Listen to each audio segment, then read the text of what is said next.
Salut à tous, ici Sylvain, on se retrouve pour une nouvelle vidéo de pronostic sur Rue des Joueurs. Et comme vous le voyez, aujourd'hui, on va parler de NBA et en plus, petite surprise, je ne suis pas seul. Alors, aujourd'hui, je ne suis pas avec Sarah, il a un peu plus de poil aux pattes. C'est Axel, notre expert NBA sur Rue des Joueurs. Donc Axel, salut à toi, comment vas-tu? Yes, parfait, je vais super bien, Sylvain. Bonjour à tous. Et je suis ravi de t'accompagner pour faire ces petites vidéos ensemble. Ouais, bah carrément. Et donc pour vous dire, retour des émissions NBA. Donc aujourd'hui, vous l'avez sur la chaîne YouTube, mais à partir de cette semaine, on sera en live, Axel et moi, 2 fois par semaine. Donc a priori, on aura une émission le mercredi midi sur le créneau habituel des lives à partir de 13 h. Et le deuxième, on réfléchit encore un petit peu, mais ce sera probablement le vendredi soir en fin de journée, 18 h. Donc deux rendez-vous consacrés au basket, à la NBA. Donc ça va être plutôt cool. Et pour Yes. ceux qui ne connaissent pas encore Axel, pour les anciens de RDJ, c'est lui qui faisait les pronos NBA sur le VIP, les pronos Gold. Donc ça fait un moment qu'il est avec nous. Donc Axel, c'est bien ça, hein, tu nous avais sorti quelques petites pépites NBA sur le Gold. Tu vas essayer de faire pareil avec tout le monde. On t'attend en tout cas. Yes, j'essaierai au maximum en tout cas, Sylvain. Ouais, ouais, ouais. Donc, si vous vous rappelez, hein, Axel, qui passait quand même des cotes assez grosses, hein, toi, dans les paris, ce que tu aimes bien faire, c'est aller un peu contre le book et jouer sur des outsiders qui ont une belle cote. Donc, souvent, les équipes qui sont au-dessus de 2. Donc, ça peut Ouais, vous clairement. intéresser, c'est plutôt cool. Ouais, clairement, aller chercher les cotes à plus de 2, même celles qui sont plus hautes. Je te prends l'exemple, hier, il y avait Brooklyn contre Washington. En début de journée, la cote pour Brooklyn était à 1,20, Washington, elle était à 4,20. Je l'attends au matin sur la partie, enfin sur les fiches rédaction. Et au final, la cote de Washington, elle descend en fin de journée à 3,20. Elle valait le coup d'être tentée, c'est pas passé, mais c'est des coups qui sont intéressants à jouer en effet. Ouais, c'est ça. Donc, toi, tu es aussi sur le site où on peut retrouver tes pronos, puisque tu fais partie de la rédac et c'est toi qui rentres, je pense, la plupart des fiches NBA. D'ailleurs, donc on va partir sur la carte du jour. Aujourd'hui, on va parler des 5 matchs au programme. Donc, petite mise en jambe pour nous, hein, Axel et moi. On va se retrouver en live à partir de demain. Aujourd'hui, on va faire un tour rapide de la carte. C'était pour vous présenter Axel. Et on va en profiter pour parier sur Unibet. Donc très clairement, Axel, tu nous diras si tu es d'accord avec moi, mais je pense qu'Unibet, c'est le meilleur opérateur pour les paris NBA. Il y a le plus de Oui, handicap, il y a le plus de paris joueurs, c'est assez bien coté. Et en plus, vous avez un Unibet, ouais. bonus Vas-y, dis-nous. Non, pardon, ouais, j'allais rebondir sur ce que tu disais. Unibet, en effet, c'est le meilleur pour parier sur la NBA actuellement. Il y a 2 ans, ce qui était vraiment pas mal, c'était sur Parions Sport, avec les écarts, les nombres de points, les overs. Mais ouais, en l'occurrence, depuis un bon petit moment, c'est Unibet qui nous partage les meilleures cotes. Ouais. Ouais, donc c'est ça, je suis d'accord. Hein. Unibet, le meilleur book pour la NBA et en ce moment exclu RDJ. Donc vous avez un bonus jusqu'à 200 euros. Donc il vous suffit de vous inscrire avec le lien dans la description. Vous utilisez le code promo RDJ Gold et vous avez un bonus de 200 euros au lieu de 100. Donc c'est plutôt intéressant. On en reparlera dans nos paris. Alors, Axel, on va tout de suite se mettre dans le bain. On commence. Donc, première, Allez, on a un beau match. C'est le match entre les Knicks et Philly. Donc, gros match de conférence Est. On a deux places fortes du basket de l'Est. Deux équipes qui ont le même bilan, 2 victoires pour une défaite. Donc, si on regarde un petit peu, pour New York, c'est victoire contre Boston et à Orlando. Alors, par contre, tu sais, maintenant, ils jouent souvent 2 fois de suite la même équipe. Donc, ils ont gagné contre Orlando le premier, ils ont perdu le deuxième. Donc, c'est un peu la NBA. Ils ont gagné de 25 points là-bas et chez eux, au Madison, ils perdent 110-104 avec un très beau 13 sur 48 à 3 points. Donc, c'est quand c'est même ça. fou. Côté Philly, victoire contre les Pelicans, défaite contre Brooklyn et victoire du côté d'Oklahoma City. Donc, de mon côté, moi, je pense que Philly, ils doivent gérer le problème Ben Simmons, donc tu nous diras un petit peu ce que tu en penses. Simmons qui trouve aucune porte de sortie. Joel Embiid qui est pour le Ouais, moment incertain, genou qui tire un peu. On a une équipe de Philly qui est pas forcément extraordinaire hors de sa salle. De c'est mon ça. côté, je suis parti sur New York. Donc qu'est-ce que tu en penses? Et voilà, parle-nous un Bah, peu de tout ça, la situation à Philly et ton pari sur ce match. la situation à Philly, elle est ultra complexe, hein. Simons, il a décidé de pas s'entraîner, il a décidé de se couper du groupe, hein. Et donc, bah forcément, ça va impacter les résultats de Philly, hein. C'est le meneur, c'est le lieutenant de Joe Embiid.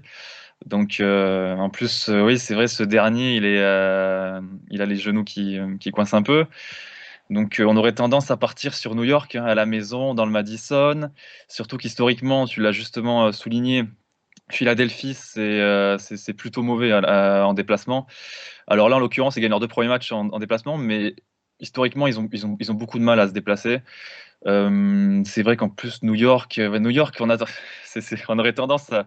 Ce match, il est tout de même difficile parce que New York, ils vont taper Boston à la maison et derrière, ils vont quand même perdre contre Orlando. Orlando qui est l'une des équipes actuellement, sur les 10 dernières années, c'est peut-être l'une des équipes les plus faiblardes qu'on ait jamais vues. En plus, ils avaient envoyé tous leurs jeunes Orlando. Donc c'est assez complexe. On va partir sur le principe que New York s'est troué sur le match contre Orlando lors de la réception du Magic et que là, en l'occurrence, il n'y a pas Simons. Embiid y est potentiellement absent. On partirait bien sur une petite victoire de New York, je pense. Enfin, de mon côté, c'est le cas. Ouais, donc je suis d'accord, hein. De toute façon, a priori, du côté de Philly, si Embiid n'est pas là ou est un peu fatigué, ça va partir sur du Tobias Harris ou du Seth Curry pour tenir l'équipe. Je vais C'est vers ça, lui oui, c'est ça. également. Deuxième match, on va partir sur OKC contre Golden State. Donc là, je pense qu'on va passer un petit peu plus rapidement, hein. Ça sent quand même le match à sens unique. Le Oui. Thunder, 3 défaites. Golden State, 3 victoires. Curry qui semble vraiment en bonne forme. 31 points de moyenne depuis le début de saison. Donc a priori, la cote est dégueulasse, mais Golden State à 18, ça paraît quand même cadeau. Donc je pense que tu vas aller vers Golden State aussi. La question que je peux te poser, c'est même le handicap. Moi, j'ai noté Golden State gagne de 8 ou plus, c'est à 1,59. Qu'est-ce que tu en penses? Bah oui, je pense que c'est un handicap qui est tout à fait faisable pour les Warriors. Le début de saison de Golden State, il est juste parfait, hein. Ça va taper les Lakers en déplacement. Ils ont Spurs. parfaitement négocié la réception des Clippers. Après, ils gagnent également leur troisième match. Je pense que ouais, Golden State sont bien partis. En plus, on va pas se mentir, hein, le Thunder, c'est bien parti pour jouer la 14e ou la 15e place, hein, cette année. Ils ont un effectif vraiment très très court, hein. À part Shai Gilgeous-Alexander, c'est très délicat. On voit pas comment Golden State ne peut pas gagner ce match. Après, moi, je partirais également sur le petit Jordan Poole qui pourrait inscrire 20 points ou plus à 1,90, la cote me semble correcte. Il l'a fait deux fois. Il l'a fait contre les Lakers et il l'avait fait lors du troisième match des Warriors à Sacramento. C'est un pari tout à fait, moi, qui me semble vraiment correct parce qu'en plus, chez les Clippers, il va pas mettre ses 20 points parce que bah, c'est le match où Curry, il en plante 45. On voit que lui, c'est lui qui mène l'équipe, moment clutch. Donc, moi, je partirais bien sur Jordan Poole, 20 points ou plus. Oui. Ouais, donc c'est vrai, c'est intéressant. Côté 1,90, pardon. Alors pour rappel, hein, la plus courte défaite d'OKC cette saison, c'est 12 points. Donc le handicap de Golden State de 8 à Ah, 1,59, ça ça va. peut passer. Et le conseil d'Axel, Jordan Poole, hein, qui a été très bon en pré-saison, visiblement. Ça continue plutôt bien sur ce début de saison. Plus de 20 points à 1,90, c'est plutôt une belle cote. Ouais, c'est une belle cote. Troisième match, on va passer sur le derby texan.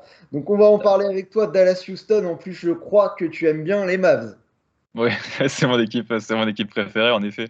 J'ai toujours adoré la période avec Nowitzki, le titre en 2011, hein, je ne dis pas de bêtises, avec Rick Carlisle. Oui, j'ai toujours aimé cette équipe, et puis avec Luka Doncic, hein, c'est un peu mon joueur préféré, donc ouais, j'aime vraiment bien les Mavs. Ouais. Effectivement, le titre de Dallas, le Dirk qui était plus ou moins allé taper tout seul Ouais, le LeBron. David de LeBron. Ouais. Donc c'était beau souvenir pour toi, j'imagine. Ouais, c'est Alors, ça. Derby Texan, donc là pour le coup, on est sur une cote à 1,12, donc c'est pareil, c'est plus ou moins à sens unique.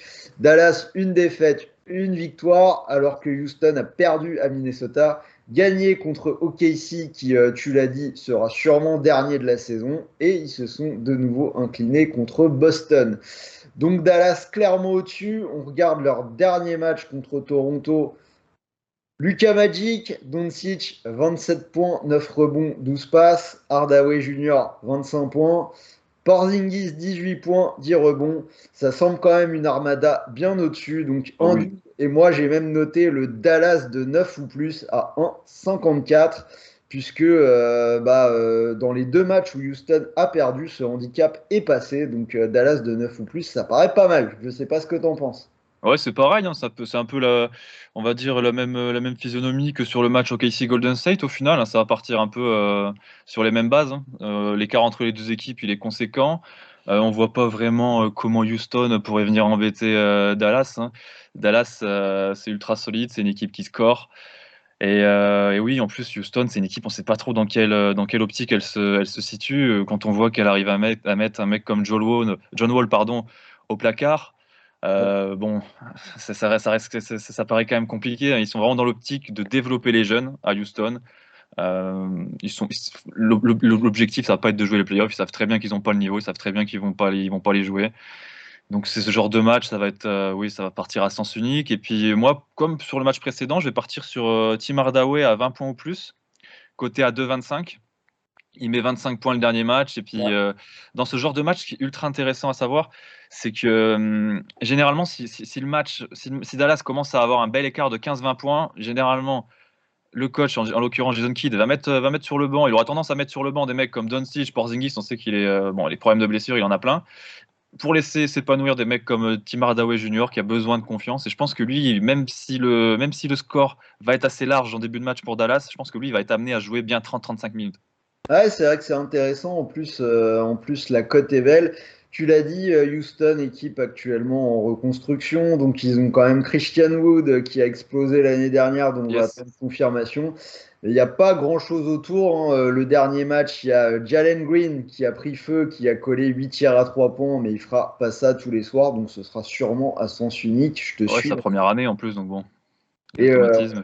alors, j'avais noté quelque chose dans les paris spéciaux d'Unibet. Donc, du coup, avec ce que tu as dit, tu vas peut-être aller contre moi. Moi, j'avais noté Luka Doncic, 10 passes ou plus et son équipe gagne à 1,90. Ça me paraissait pas mal. Qu'est-ce que tu en penses? Toi, tu dis qu'il est peut-être appelé à sortir. 10 C'est ça, passes, ouais. on a passé 12 contre Toronto. Je me suis dit pourquoi pas. Et donc, toi, tu irais plutôt contre. Moi, sur ce genre de match, je partirai pas sur sur les mecs qui Ouais. carburent comme Doncic, parce que je suis persuadé que s'il y a 20 points, admettons, le premier quart-temps, on va dire, ça fait un 45-23. Le Doncic a joué 10 minutes, il va être amené à jouer max 22, 20, voire 25 minutes au max dans le match. Donc ça réduit potentiellement le fait qu'il puisse faire énormément de passes. D'accord, Ouais, ouais. moi, je partirais pas là-dessus. Ouais, donc blowout en vue, donc effectivement, c'est toi l'expert, on va t'écouter, on va sortir le pari Doncic. On continue, donc il reste encore deux matchs et le quatrième est plutôt sympa puisqu'on a un San Antonio contre les Lakers. Un match qui fleure quand même très très bon les années 2000 hein, pour les anciens, les duels entre Duncan et Kobe. Alors sur ce début de saison, San Antonio, une victoire et deux défaites. Pareil pour les Lakers, hein, qui ont quand même du mal à se lancer dans leur saison. Deux défaites contre Golden State et Phoenix, quand même dans des gros matchs. Pour une victoire contre Memphis qui n'a pas été forcément très convaincante jusque-là. Je ne sais pas ce que tu en penses. Ouais, bah, c'est pour ça, comme tu l'as dit, c'est un match qui respire le basket, hein, San Antonio contre les Lakers. Mais au final, est-ce qu'en début de saison, est-ce qu'il y a un mois, on se serait dit, c'est un match qui risque d'être serré? Les cotes, elles sont quand même vraiment belles en faveur des Lakers. Bon, elles s'expliquent par le fait que LeBron et sa clique, ils font un début de saison cata, ils perdent tous les matchs de pré-saison, ils s'imposent de justesse dans le dernier quart contre Memphis. Le début de saison, il est vraiment ultra poussif, hein, parce que vraiment en début d'année, on dirait pas San Antonio, ils perdent tous leurs meilleurs joueurs. San Antonio, ils sont vraiment, enfin comme Houston, comme OKC, c'est une équipe qui va se situer autour de la 15e, 12e, enfin, entre la 12e, 15e place. C'est une équipe qui est en construction, qui va chercher à avoir des jeunes. Elle sait très bien qu'elle n'a pas le niveau pour jouer les playoffs. L'année dernière, elle s'est écroulée en play-in. Elle a perdu DeRozan depuis, Patty Mills. Cette équipe, elle a plus du tout le niveau. Donc cette cote pour les Lakers, elle est vraiment très très belle, hein. Pour moi, c'est la grosse cote de la soirée, hein. Ouais, bah moi je suis parti aussi sur les Lakers. J'avais les Lakers à 1,52. Si on regarde un petit peu, on a quand même cette équipe des Spurs, toujours pareil, coachée par Popovich, donc c'est Mm. beaucoup de discipline. Ils perdent pas beaucoup de ballons, mais il y a quand même un certain déficit de talent. Le problème des Lakers, c'est qu'ils ont eu du mal en attaque sur les premiers matchs. Ils ont perdu énormément de ballons.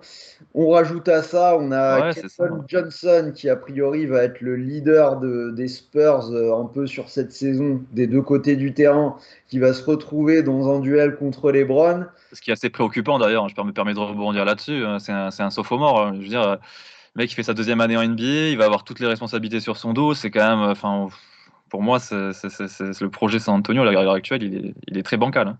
Ouais, donc c'est ça, Keldon Johnson, on a Dejounte Murray, enfin tout ça, c'est quand même des seconds couteaux par Ouais. rapport à ce que les Spurs ont pu être. Donc tout ça pour dire que voilà, même si les cotes sont assez hautes pour les Lakers du fait de matchs pourris jusque-là, je pense justement qu'ils entendent ce qu'on dit sur eux et moi je vois les Lakers faire une bonne grosse démonstration ce soir. Pareil. Et vraiment, j'ai le même sentiment que toi sur ce match, hein. Pour moi, comme je viens de le dire, c'est la plus belle cote de la soirée. Ouais, donc c'est pas mal, on va la garder. Donc vous notez pour plus tard les Lakers, on le gardera peut-être dans le combi. Et on va finir, dernier match de la soirée, Utah contre Denver. Match qui est Alors, pas mal. ça aurait pu être intéressant. Effectivement, donc Utah qui a commencé fort encore, deux victoires contre OKC et Sacramento. Côté Denver, on a une victoire à Phoenix. Ils gagnent contre San Antonio et cette nuit, ils ont perdu contre Cleveland. Alors bon, là, moi, par contre, l'analyse est assez rapide, hein. J'ai regardé qu'une seule chose. Utah qui n'a pas joué depuis vendredi, Denver qui a joué cette nuit. Donc, est-ce que de ce fait-là, le Mm. pari Utah est assez évident et on part sur le Jazz à 1,30? Est-ce que tu me suis là-dessus?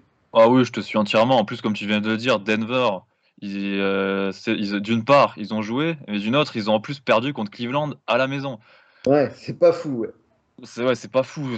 Ça risque d'être compliqué pour les Nuggets. Après, l'effectif, il est beau. On sait que Denver, ah ben, c'est sans Jamal Murray, c'est compliqué, hein. L'année dernière, on l'avait vu en playoff, ils prennent 4-0 contre les Suns en demi de conférence. C'est une équipe qui est sur un fil, hein, qui manque Jamal Murray pour épauler parfaitement Jokic. Ouais, ce match, il est à sens unique, hein. Ce match, pour moi, Utah à la maison, c'est très très solide. Ça perd très peu de matchs, ils ont un roster énorme. Et si je peux me permettre de rajouter, Sylvain, moi j'avais noté pour la grosse cote, hein, la grosse cote de ces 5 matchs, c'est Gobert à 20 points ou plus. Il a flirté avec les 20 points lors des deux derniers matchs. Là, je pense qu'en plus, elle est à 4,80 la cote. Elle me semble vraiment pas mal, hein, à tenter. Ouais, après, pourquoi pas. Donc, on sait qu'en face, Jokic, c'est pas forcément le roi de la défense. Le Non, seul problème de ça, c'est que lui, de son côté, il va devoir se taper de l'autre côté du terrain une défense sur ouais. Jokic qui va shooter de loin, donc il va devoir sortir sur lui. Il va peut-être laisser un peu Un d'énergie Jokic. dans l'opération. Oui, c'est ça, mais un Jokic qui a joué hier soir, un Jokic fatigué. Et je pense que ouais, Rudy peut en profiter pour caler ses 20 points. Et surtout, la cote, m'a vraiment paru. Elle me paraît très très belle en fait, cette cote. D'autant plus que dans le secteur intérieur, c'est pas énorme à Denver, hein. Ah, c'est ça. Donc, redis-nous, elle est à combien cette cote de Gobert avant Alors point? ce matin, pardon, Sylvain, je l'ai prise à 4,80 ce matin sur Ouais, Unibet. donc c'est vrai que c'est quand même plutôt intéressant. J'ai pas regardé son historique, mais je pense que tu as dû regarder ça. Donc 4,80 pour Rudy qui t'as dit qu'il a presque fait 20 points au dernier match. Donc sur une cote comme ça peut être plutôt cool. Ouais, ça peut être plutôt cool. Oui, oui, il avait flirté. Alors le premier match contre le Thunder, Gobert, il est à 16. C'est le match où il prend 21 rebonds. Et le second contre les Kings, Gobert, il est pareil, il est à 17 points, 20 rebonds, hein. Ça flirte vraiment, hein. Ouais. Donc c'est plutôt pas mal. On note ça. Donc voilà, Axel, pour cette première petite vidéo NBA. Donc la carte était assez courte. Vous avez les 5 matchs nos 5 pronos avec quelques pronos joueurs. Donc je rappelle, vous pouvez jouer la NBA sur Unibet, donc bonus en exclu RDJ 200 euros au lieu de 100. Donc je vous explique la mécanique, hein. Vous posez 150 euros sur votre pari. Si le pari est perdant, vous récupérez non pas 150 euros de free bet, mais bien 200 euros. Donc vous avez le lien dans la description et le code promo RDJ Gold. Et du coup, Axel, alors avec ce bonus, est-ce que tu vois un petit combiné sur la soirée? Donc je pense que comme base, on peut partir sur les Lakers. Les Lakers en base, ouais. Pour moi, c'est le plus beau. Mais après, est-ce qu'on serait pas tenté de rajouter ouais, une petite victoire safe de Golden State, non? Si vous prenez ce petit combiné avec une victoire des Lakers et une victoire qui semble plutôt safe de Golden State contre le Thunder, ça vous ferait un combi à 1,79. C'est plutôt pas mal pour faire fructifier ce bonus, donc ce premier pari de 150 euros. Et je rappelle, donc s'il est perdant, vous récupérez 200 euros de free bet, donc 50 euros de free bet qui tombent en plus directement dans votre poche. Ah, c'est parfait. C'est parfait. Donc voilà, a priori, c'est tout pour aujourd'hui. Donc vous avez toute la carte. Axel, donc j'espère que ça t'a plu, hein, cette première petite vidéo avec moi. J'espère que ça vous a C'était plu top, ouais. aussi.